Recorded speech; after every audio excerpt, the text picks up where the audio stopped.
Hello, नमस्कार मित्रांनो. आज आपण पाहत आहोत महत्त्वाची बातमी.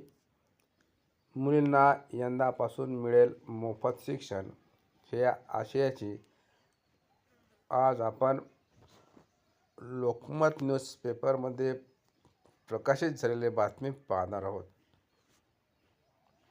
या बातमीमध्ये या बातमीच्या संदर्भात काल एक GR आला होता. तो GR म्हणजेच आजची बातमी असं आपण समजूया आणि या ठिकाणी सुरुवात करूया. बघा, ही मुंबईहून प्रकाशित झालेल्या व्यावसायिक अभ्यासक्रमामध्ये आर्थिकदृष्ट्या मागास, सामाजिक व शैक्षणिकदृष्ट्या मागास व इतर मागासवर्ग म्हणजेच कोण, तर इकॉनॉमिक विकर सेक्शन, नंतर सोशल इकॉनॉमिक्स बॅकवर्ड क्लासेस, त्याला सामाजिक व शैक्षणिकदृष्ट्या सोशल आणि एज्युकेशनल बॅकवर्ड्स म्हणतो आपण त्याला, आणि नंतर इतर मागासवर्ग म्हणजे OBC या प्रवर्गातील मुलींना मोफत शिक्षण देण्याची तरतूद असलेला शासन निर्णय म्हणजे GR उच्च व तंत्र शिक्षण विभागाने सोमवारी जाहीर केला. पालकांचे उत्पन्न वार्षिक 8 लाख रुपयापेक्षा अधिक असणार नाही अशी अट त्यात घातली गेली. या निर्णयाची अंमलबजावणी 2024 ते 25 या शैक्षणिक सत्रापासूनच करण्यात येणार आहे आणि नवीन प्रवेश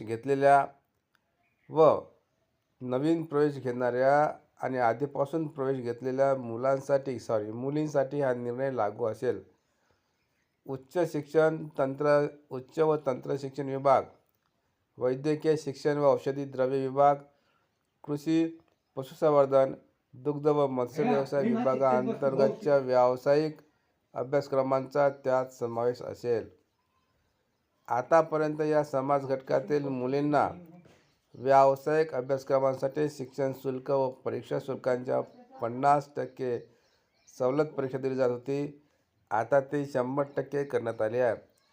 या निर्णयामुळे राज्य सरकारच्या तिजोरीवर वर्षाकाठी 906 कोटी रुपयांचा अतिरिक्त बोजा पडेल.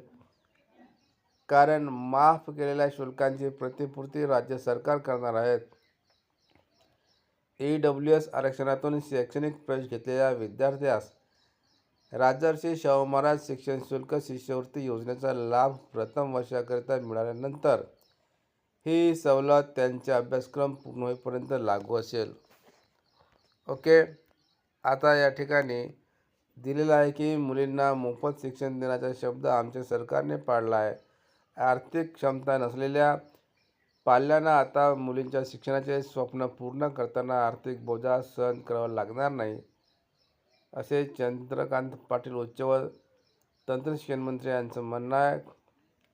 या योजनेचा या GRचा कोणाला लाभ होणार आहे, तर राज्यातील शासकीय महाविद्यालय, शासन अनुदानित अशासकीय महाविद्यालय, अंशतः अनुदानित व कायम विनाअनुदानित महाविद्यालय, तंत्रनिकेतने, सार्वजनिक विद्यापीठे, शासकीय अभिमत विद्यापीठे व सार्वजनिक विद्यापीठांतर्गत येणाऱ्या उपकेंद्रामधील अभ्यासक्रमांमधील मुलींना या निर्णयाचा लाभ मिळेल. मात्र खाजगी अभिमत विद्यापीठे आणि स्वयंअर्थसहाय्यित विद्यापीठांना तो लागू नसेल. म्हणजे जे प्रायव्हेट विद्यापीठ असेल स्वायत्त, त्यांना याचा लाभ मिळणार नाही. आणि विशेष म्हणजे अनाथ मुलींना मोफत शिक्षण मिळणार आहे.